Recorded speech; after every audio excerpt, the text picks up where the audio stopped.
There is a very famous belief in Judaism that stems back thousands of years of why the Jews were exiled. This is a Jewish belief about themselves. Every kid who studies, as I did at a yeshiva, a religious Jewish school, learns this, and even Jews who don't, have heard it. It's so famous within Jewish life. So why was the temple destroyed and the Jews exiled and masses of Jews killed? Horrible tragedy in Jewish history. And they blame it on themselves because of, and two famous words in Hebrew, which I won't bother with, since most of you don't know Hebrew, two Hebrew words meaning gratuitous hatred.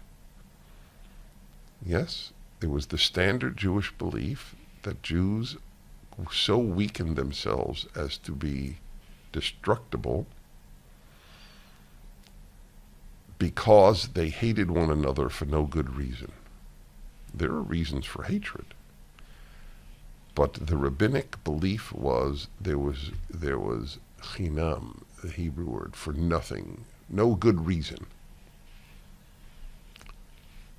If the United States destroys itself, which it might, absolutely might, the left will destroy it, and its modus operandi will be gratuitous hatred. That is what you heard last night from Joe Biden. Gratuitous hatred. Not one example given in the entire speech of this attack on democracy on the part of MAGA Republicans.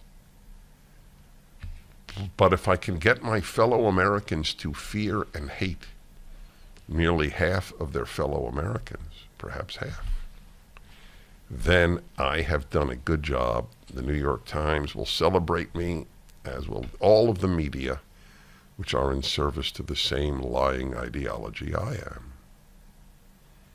And that's what it was last night.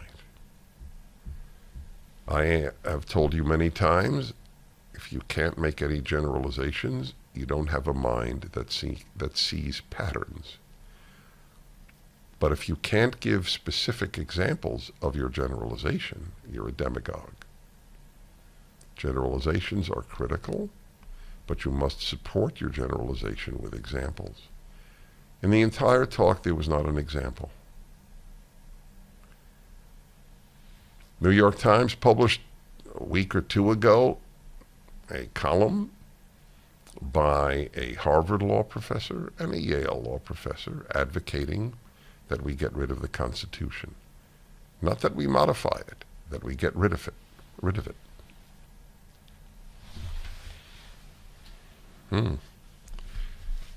But we were accused by this despicable human being named Biden, and he's always been. Goes back a long, long time. This is a man who went into politics in order to go into politics. He stood for nothing, and now he just stands for bad things.